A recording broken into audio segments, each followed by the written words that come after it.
इस एक वीडियो से मैं आपको गारंटी देता हूं कि कुंडली का पूरा 80 नहीं 100% आप सीख जाएंगे। मैंने ऑलरेडी पहले से बहुत सारी चीजें मेंशन कर ली हैं जो मैंने पार्ट बाय पार्ट पिछले वीडियोस में बनाई हैं, पर मैंने ये पूरा कंबाइंड वीडियो बनाया जिसमें आपको चीजें क्लियर हो जाएं। तो देखिए, सबसे पहले जो इंपॉर्टेंट चीज थी मैंने आपको पहले ही बताया था कि राशियों को समझना है। मतलब राशियों का क्रम 1 से शुरू होता है, 12 से 12 पे खत्म होता है। ये वीडियो आप ऐसा समझ लीजिए कि रिवीजन वीडियो एक तरीके से। और यदि कोई बिगनर है जिसको कुंडली या ज्योतिष के बारे में बिल्कुल नॉलेज नहीं है, उसने ये वीडियो देख लिया तो भी उसको पूरा नॉलेज हो जाएगा। तो सबसे पहले हमें समझना है राशियों के बारे में। तो राशियों का सीक्वेंस 1 से स्टार्ट होता है और 12 पे खत्म होता है। पहली राशि मेष होती है तो मेष ही रहेगी, 12वीं मीन होती है तो मीन ही रहेगी।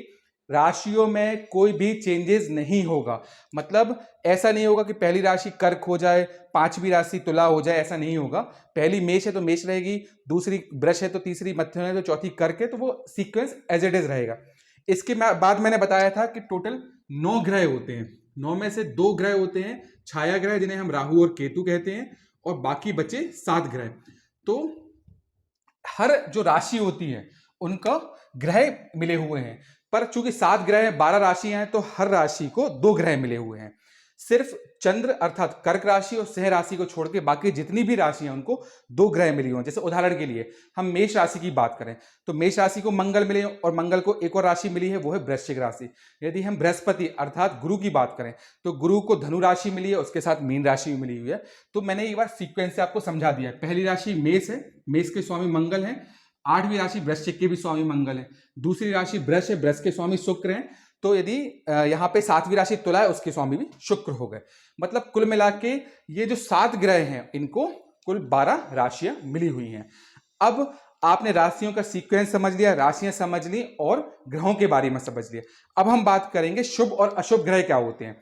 देखिए, मैंने पहले भी आपको वीडियो में बताया हुआ है कि शुभ ग्रह ऐसा नहीं है कि हमेशा शुभ ही फल देंगे, अशुभ ग्रह ऐसा नहीं है कि हमेशा अशुभ ही फल देंगे। हो सकता है अशुभ ग्रह बहुत अच्छा फल दे दें और शुभ ग्रह बिल्कुल भी अच्छा फल नहीं दें, पर चूंकि प्रकृति के हिसाब से, ग्रहों के हिसाब से उनकी नीति है, तो अपन को वो याद करना जरूरी है।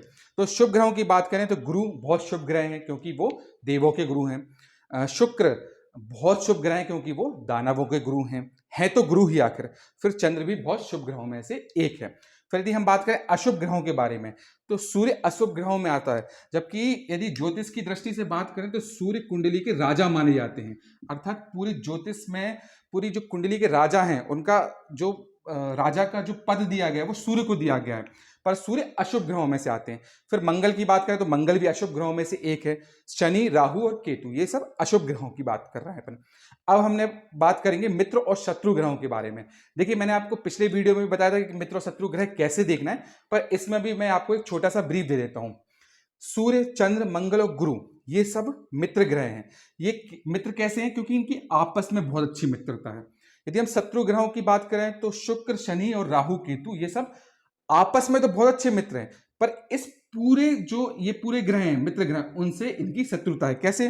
जैसे कि सूर्य की शत्रुता राहु से भी है, केतु से भी है, शनि से भी है, शुक्र से भी है। चंद्र की शत्रुता शुक्र, शनि, राहु, केतु सबसे है। मंगल की भी सेम है, गुरु की भी सेम है। तो मतलब ये जो मित्र ग्रह दिख रहे हैं इनकी शत्रु ग्रहों से एक तरीके से पूरे के पूरे शत्रु ग्रहों से शत्रुता है।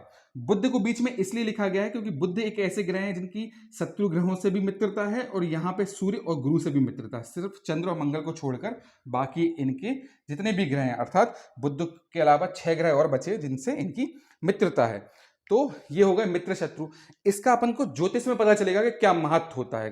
देखिए, मैं एक बार फिर से आपको बता देता हूँ मित्र शत्रु का जैसे महत्व क्या है समझने के लिए, कि फॉर एग्जाम्पल के कोई घर है वो किसी अच्छे ग्रह का है, मान लीजिए वो गुरु का है, उसमें शनि बैठ गए, मतलब शत्रु ग्रह बैठ गए या राहु बैठ गए, तो शत्रु ग्रह बैठ गए। तो यदि कोई आपके घर में शत्रु आएगा तो वो क्या करेगा? वो आपके घर का नुकसान करेगा। वहीं पर यदि कोई आपके घर में आपका मित्र आएगा तो वो क्या करेगा? आपके घर की केयर करेगा, साफ सफाई रख के मेंटेन, जैसा आप छोड़ के गए हो वैसा रखेगा। तो वैसे ही ज्योतिष में होता है कि मान लीजिए उदाहरण के लिए कि यहाँ पे ये गुरु का घर है और गुरु के घर में राहु आ गया, तो राहु क्या करेगा? राहु इस घर को खराब करेगा। क्यों? क्योंकि वो गुरु का शत्रु है। तो शत्रु है तो क्या करेगा? घर को मिटाएगा, तोड़ेगा, फोड़ेगा, नुकसान पहुंचाएगा। वहीं पे इसके विपरीत यदि राहु के घर में उनके मित्र सूर्य आ जाएं, तो सूर्य क्या करेंगे, सूर्य इस घर को अच्छा करेंगे। जैसे राहु छोड़ के गया है वैसे ही मेंटेन करेंगे। तो सूर्य चूंकि मित्र हैं इसलिए उस घर को एज इट इज रखेंगे, इनफैक्ट और अच्छा करने की कोशिश करेंगे क्योंकि वो एक दूसरे के मित्र हैं।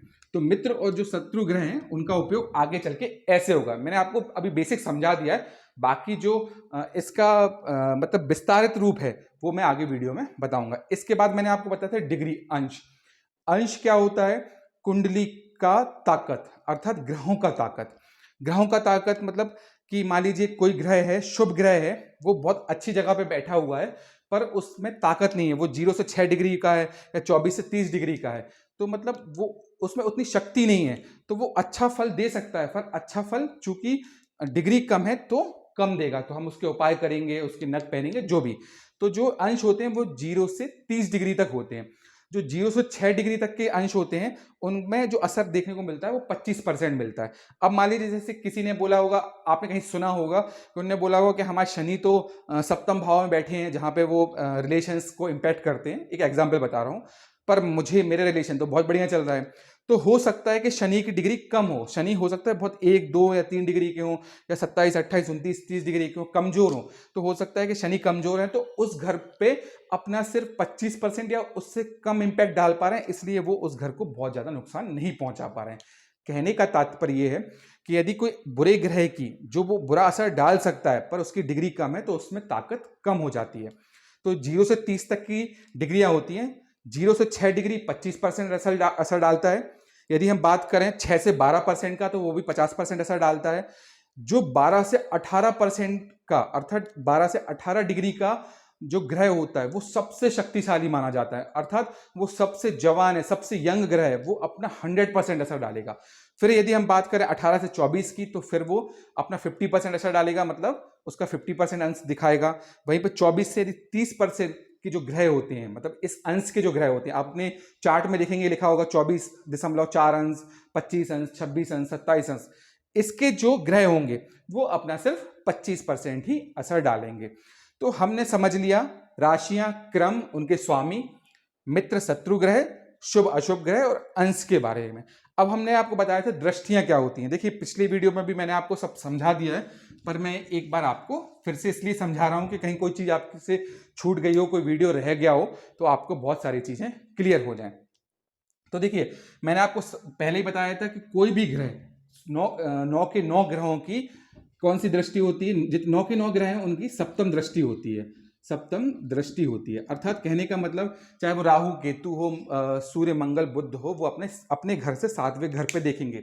कैसे देखते हैं, उदाहरण के लिए आपकी कुंडली में यहां पर बैठे हैं बुध ग्रह, तो बुध ग्रह अपने से 7वें मतलब पहला, दूसरा, तीसरा, चौथा, 5वां, 6वां और 7वां अपने से 7वें घर पे देखेंगे, राइट। अब वहीं पे एग्जाम्पल यहां पर बैठे हैं मंगल, तो मंगल पहला, दूसरा, तीसरा, चौथा, 5वां, 6वां, 7वां मंगल इस घर पे देखेंगे। देखिए दृष्टियों का महत्व भी बहुत इंपॉर्टेंट है। मैंने आपको पहले भी बताया था कि गुरु एक ऐसे ग्रह हैं वो जहां पर भी देख लें, उस घर में कितने भी अशुभ ग्रह बैठे हों, कितना भी अशुभ घर हो, वो उस घर को अच्छा कर ही देते हैं, उसके कार्य तत्वों को बढ़ा ही देते हैं। तो दृष्टियों का अपना एक विशेष महत्व होता है। पर इसमें 3 ग्रह ऐसे भी हैं जिनकी 2-2 दृष्टियां और हैं। कौन कौन से हैं, गुरु, मंगल और शनि। अर्थात बाकी के जितने भी इसके अलावा जो ग्रह 6 ग्रह बचे हैं वो तो सप्तम दृष्टि डालेंगे। ये 3 ग्रह भी सप्तम दृष्टि डालने के अलावा इनको 2 दृष्टियां और मिली हैं। अर्थात गुरु है ना 7वें के अलावा 5वां और 9वां घर भी देखेगा। मंगल की बात करें तो चौथा और 8वां भी देखेगा। यदि हम शनि की बात करें तो तीसरा और 10वां घर भी देखेगा। अब कैसे देखेंगे वो भी मैं आपको बता देता हूं। मैं दोनों ग्रहों का, तीनों ग्रहों का आपको एक बारी ब्रीफ दे देता हूं। मान लीजिए आपकी कुंडली में एग्जाम्पल के लिए शनि यहां बैठी है, तो शनि की कौन कौन सी दृष्टि हो गई है, शनि की हो गई तीसरी और 10वीं और 7वीं, ठीक है, 7वीं तो सभी की है। तो पहला, दूसरा, तीसरा अर्थात शनि इस घर को देखेंगे, ठीक है। फिर हो गई कौन सी, 7वीं, तीसरा, चौथा, 5वां, 6वां, 7वां शनि इस घर को भी देखेंगे। फिर है 10वीं, तो 7वीं यहाँ तक हो गई थी, 8वीं, 9वीं और 10वीं। अर्थात शनि यहां बैठ के इन 3 घरों को देखेंगे। अब ऐसा बोलते हैं कि शनि जहां पर बैठते हैं उस घर को वो फिर भी ठीक करते हैं, पर जहां पर दृष्टि डालते हैं उस घर के कारक तत्वों को थोड़ा सा खराब करते हैं। मान लीजिए ये सप्तम भाव पे दृष्टि डालें, तो सप्तम भाव जीवन साथी का है, विवाह का है, तो कहीं ना कहीं विवाह में जब भी शनि की अंतरदशा महादशा आएगी, जिसके बारे में मैं आपको आगे बताऊंगा, तो वो हो सकता है इस भाव को इम्पैक्ट करें, विवाह से संबंधित, रिलेशन से संबंधित चीजों को इम्पैक्ट करें। अब यदि हम बात करें गुरु की, जैसे कि, तो गुरु मान लीजिए यहां पे बैठे हैं, तो गुरु यहां से कौन कौन से घर पे देखेंगे? 5वें, 9वें, 7वें पे सभी देखेंगे। तो पहला, दूसरा, तीसरा, चौथा, 5वां गुरु इस घर को देखेंगे। फिर 6वां, 7वां, 7वें को तो देखेंगे देखेंगे, 8वां और 9वां गुरु इन 3 घर को देखेंगे। अब देखा जाए तो देखिए जो जो पंचम, ये जो अष्टम भाव है जिसपे गुरु की 5वीं दृष्टि है, पंचम दृष्टि है, तो बेसिकली ये कष्ट का है, मृत्यु का है, रोग का है, तो इसको गुरु कम करेंगे। वहीं पर यदि इसकी बात करें तो ये कर्म स्थान है, इसको गुरु बढ़ाएंगे। यदि ये व्यय की बात करें तो व्यय का स्थान है, तो व्यय के स्थान में गुरु दृष्टि डालेंगे तो व्यय को कम करेंगे। तो कहने का तात्पर्य यह है कि दृष्टियां जहां पर भी होती हैं उन ग्रहों के हिसाब से उनका असर होता है। अब हमने बात कर लिया दृष्टियों के बारे में। अब हमारा अगला जो इंपॉर्टेंट चीज है, जो मैंने आपको पहले भी बताई थी, भाव और भावार्थ। तो देखिए ये पहला भाव कहलाता है, सबको पता होगा, दूसरा, तीसरा, चौथा, 5वां, 6वां, 7वां, 8वां, 9वां, 10वां, 11वां, 12वां। देखिए ये पहला भाव पहला ही भाव कहलाएगा। यहां पर कुछ भी अंक लिखा हो, मैंने आपको पहले भी बताया था कि कोई भी अंक लिखा हो, पहला भाव हमेशा लग्न कहलाता है, या इसे हम फर्स्ट हाउस भी बोलते हैं या भाव भी बोलते हैं। ये पहला ही होगा, ये दूसरा, ये तीसरा, ये चौथा, जैसे नंबर्स लिखे हैं ये ऐसा ही रहेगा। आपकी कुंडली में हो सकता है यहाँ पर 9 अंक लिखा हो, यहाँ पे 10 लिखा हो, यहाँ पे 7 लिखा हो, कुछ भी जो भी लिखा हो, पर पहला भाव पहला ही भाव होगा। हर भाव का भावार्थ होता है, जो मैंने आपको बता चुका हूं मैं। अब मैं इस वीडियो के माध्यम से आपको वो सब चीजें जो पिछले वीडियो में मैं बता चुका हूं, स्टेप बाय स्टेप प्रॉपरली एक एक चीजें एक्सप्लेन करके, इसमें मैं छोटे रूप में आपको ब्रीफ देता जा रहा हूं। तो जो पहला भाव होता है उससे हम क्या देखते थे, आपको शायद पता होगा, यदि आपको याद नहीं है तो मैं फिर से बता देता हूं कि पहले भाव से हम देखते थे तन को, अर्थात हमारे पूरे शरीर को। दूसरे भाव से हम देखते थे धन को। तीसरा भाव बल भाव कहलाता था। चौथे भाव से हम सुख देखते थे। 5वें भाव से संतान और ज्ञान देखते थे। 6वें भाव से हम रोग और शत्रु देखते थे। 7वें भाव से जीवन साथी, अर्थात मैरिज से रिलेटेड जो भी चीजें हैं वो हम 7वें भाव से देखते थे।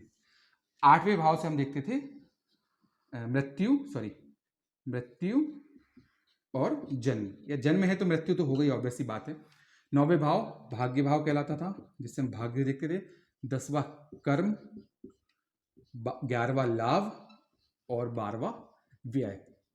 वैसे मैंने पिछली वीडियो में इनको और क्या कहते हैं, जैसे कि 7th हाउस से आपके पार्टनरशिप को भी देखा जाएगा, लव मैरिज अरेंज मैरिज भी देखी जाएगी, दिशा भी देखी जाएगी, आपकी डेली इनकम भी देखी जाएगी। तो वो मैंने पिछले वीडियो में आपको बहुत विस्तृत रूप से समझा दिया था, पर ये एक बेसिक मैं आपको बता देता हूं कि कौन से भाव से क्या देखते हैं।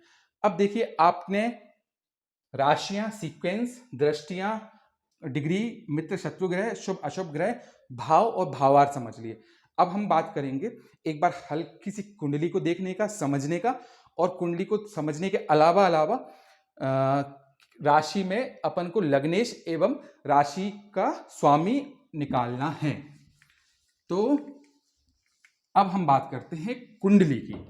समझ लीजिए ये आपका कुंडली का चार्ट है, जिसे हम लग्न कुंडली कहेंगे, और इस कुंडली में आपका मान लीजिए ये स्टार्ट हो रहा है 12 नंबर से। तो 12, 1, 2, 3, 4, 5, 6, 7, 8, 9, 10 और ये 11, ये 12 नंबर से स्टार्ट हो रहा है। पर ये भाव कौन सा कहलाएगा? ये भाव हमेशा पहला ही कहलाएगा, जिसे हम तन भाव कहेंगे। ठीक है, अब हम बात करेंगे कि इसमें लग्नेश कैसे निकालेंगे और राशि कैसे निकालेंगे। तो सबसे पहले हम निकाल लेंगे लग्नेश और राशि। तो इसमें निकालते हैं लग्न एवं लग्नेश। देखिए 12 अंक लिखा है, मतलब आप समझ जाइए कि कौन सी राशि है। 12 अंक मतलब ये मीन राशि है। तो ये कौन सी लग्न हो गई? मीन लग्न हो गई, क्योंकि यहां पे 12 अंक लिखा है और 12वीं राशि है मीन। तो ये लग्न कौन सी हो गई? मीन। एवं लग्नेश कौन हो गए? मतलब इसके स्वामी कौन है? गुरु। तो लग्नेश हो गए गुरु। तो इस पूरी कुंडली पे किसका अधिपत्य रहेगा? ये कुंडली किसकी है? यहां पे सबसे इंपॉर्टेंट ग्रह कौन रहेगा? गुरु। मतलब इन पूरे भावों में गुरु के हिसाब से ही सारी चीजें देखी जाएंगी। अब हम बात करें राशि की, तो आपकी कुंडली मान लीजिए ऐसी है। अब उसमें यहां पर 12 अंक से स्टार्ट है मान लीजिए, और आपको देखना है कि आपकी कुंडली में चंद्र कहां बैठे हैं। उदाहरण के लिए आपकी कुंडली में चंद्र बैठे हैं यहां पे, चंद्र यहां पे बैठे हैं, तो अपन यहां पे लिख लेते हैं राशि एवं स्वामी। अब राशि एवं स्वामी अपन को कैसे निकालने हैं? देखिए चंद्र कहां बैठे हैं? चंद्र बैठे हैं 3 अंक पर। 3 अंक किस चीज का है? 3 अंक कौन सी राशि है? मिथुन राशि है। तो इस जातक की जहां पे चंद्र बैठे होंगे उस पर जो अंक लिखा होगा वही राशि होगी। तो मान लीजिए ये चंद्र 3 अंक पर बैठे हैं, तो ये राशि हो गई कौन सी? तीसरी राशि कौन सी हो गई? मिथुन। और इनके स्वामी कौन हो गए? बुध। आपको मैं एक और एग्जाम्पल बता देता हूं। यहां पे मान लीजिए ये चंद्र बैठे हैं उदाहरण के लिए 10 अंक पर, यहां बैठे हैं, तो आप सिंपल से समझ जाइए कि राशि कौन सी हो गई? 10वें नंबर पर बैठे हैं तो मकर, और स्वामी कौन हो गए? शनि। तो अभी आपको राशि भी समझ में आ गई कैसे निकालते हैं, स्वामी भी उनके समझ में आ गए। आप खुद के भी करके देख सकते हैं। आप खुद की कुंडली देखिए, उसमें देखिए चंद्र कहां पर बैठे हैं, तो चंद्र जहां पर बैठे होंगे वो आपकी राशि कहलाएगी, और पहले भाव में जो भी अंक लिखा होगा वो अंक के हिसाब से आपके लग्न और लग्नेश पता चल जाएंगे। मैं एक और एग्जाम्पल दे देता हूं कि मान लीजिए चंद्र सबसे पहले ही भाव में बैठे हैं यहां पे, ठीक है, तो चंद्र यहां पे बैठे हैं, तो इसके हिसाब से लग्न हो गई कौन सी? 12वीं राशि कौन सी है? मीन। तो लग्न हो गई मीन, स्वामी हो गए गुरु। अब राशि की बात करें तो कौन से अंक पे बैठे हैं चंद्र? 12वें अंक पे। तो यहां राशि भी कौन सी हो जाएगी? मीन, और स्वामी कौन हो जाएंगे? गुरु। अर्थात यदि चंद्र आपके पहले भाव में बैठ जाएं तो आपकी लग्नेश और जो राशि है वो एक ही हो जाती है। तो मैंने ये इसलिए समझाया कि कभी कभी कंफ्यूजन हो जाता है कि लग्नेश और राशि में क्या फर्क हो जाता है। तो ये लग्नेश और जो राशि है ये कुंडली का सबसे मतलब बेस है। इसी से पूरी कुंडली तैयार होती है। इसी से पता चलता है कि कौन से ग्रह अच्छे हैं, कौन से ग्रह बेकार हैं। इसी के द्वारा पता चलेगा कि कुंडली में कौन से ग्रह हमें शुभ फल देंगे। हो सकता है कि वो ग्रह भले ही अशुभ हो, वो ग्रह भले ही शत्रु हो, पर वो शुभ फल दे सकते हैं। अब किसी किसी की कुंडली में यदि आपने देखा होगा लग्न में राहु बैठ जाते हैं तो या यहां पर वो दृष्टि डाल देते हैं, और ये शनि का घर है, या यहाँ पे 10 अंक लिखा है, 11 अंक लिखा है, एक एग्जाम्पल दे रहा हूं जिससे आपको समझ में आ जाए। तो अब राहु किसके घर में बैठ गए? शनि के घर में। शनि के घर में कैसे बैठ गए? 10 अंक लिखा है मकर राशि है, ये शनि का घर है, या 11 अंक लिखा है कुंभ राशि है, शनि का घर है। तो राहु चूंकि शनि उनके सेनापति हैं, तो राहु शनि के घर में बैठ गए तो वो इस घर को खराब नहीं कर सकते हैं, तो वो इस घर को अच्छा ही करेंगे, या हो सकता है इस पर दृष्टि डाल रहे हो तो इस घर को अच्छा करें। तो ये एक एग्जाम्पल दे रहा हूं कि जरूरी नहीं है कि खराब ग्रह या शत्रु ग्रह ही खराब असर डालते हैं। राहु कभी कभी अचानक धन संपत्ति किसी को मिल जाती है, किसी की लॉटरी खुल जाती है, उसके भी कारक राहु हैं। तो बहुत सारे लोगों ने, बहुत सारे ज्योतिषियों ने मिथ फैला के रखा है कि राहु शनि के साढ़े साथी, राहु ये करते हैं, केतु वो डालते हैं, शनि के साढ़े साथी में आदमियों का बहुत जीवन खराब हो जाता है। देखिए शनि के जो साढ़े साथी होते हैं वो भी मैं आपको समझा देता हूँ, चूंकि अभी ये बात निकल आई है। तो जो शनि के दो चीज़ें होती हैं, एक तो शनि के 7.5 साल होते हैं, और एक होते हैं ढैया, जिसको हम 2.5 साल बोलते हैं। अर्थात शनि या तो 2.5 साल के लिए आते हैं या 7.5 साल के लिए आते हैं। ये आती है मतलब राशियों में, 3 राशियों में एक बार में आते हैं। तो शनि चूंकि न्याय के देवता हैं, तो जरूरी नहीं है कि वो बुरा ही करें।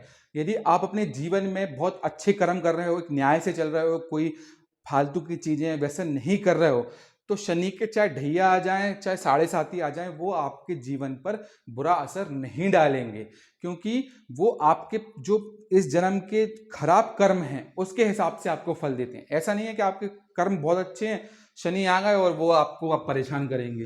पहली चीज। दूसरी चीज कि शनि के साथ ये है कि शनि के 7.5 या ढैया में कभी भी कितना भी आप परेशान यदि मान लो होते भी हैं, तो जब ये ढैया या 7.5 खत्म होती है तो वो पूरा का पूरा आपको दे के जाते हैं। चूंकि ये इस वीडियो में बात निकल आई इसलिए मैंने बता दिया। तो अब हम बात करेंगे एक बेसिक कुंडली देखने की। तो मान लीजिए आपकी कुंडली में यहाँ 5 अंक लिखा है, यहाँ 6, यहाँ 7, यहाँ 8, यहाँ 9, यहाँ 10, यहाँ 11, 12, 1, 2, 3, 4। ठीक है। अब हम 2-3 ग्रह बिठा देते हैं जिसमें आपको समझ में आ जाए। मान लीजिए यहाँ पे शनि बैठे हैं, यहाँ पर मंगल बैठे हैं, यहाँ पर बुध बैठे हैं, यहाँ पर गुरु बैठे हैं। तो ये 5वां अंक कौन सा है? सह राशि। इनके ग्रह कौन से हो गए? सूर्य। तो लग्न और लग्नेश कौन से हो गए? लग्नेश और लग्न हो गए सूर्य और सह राशि।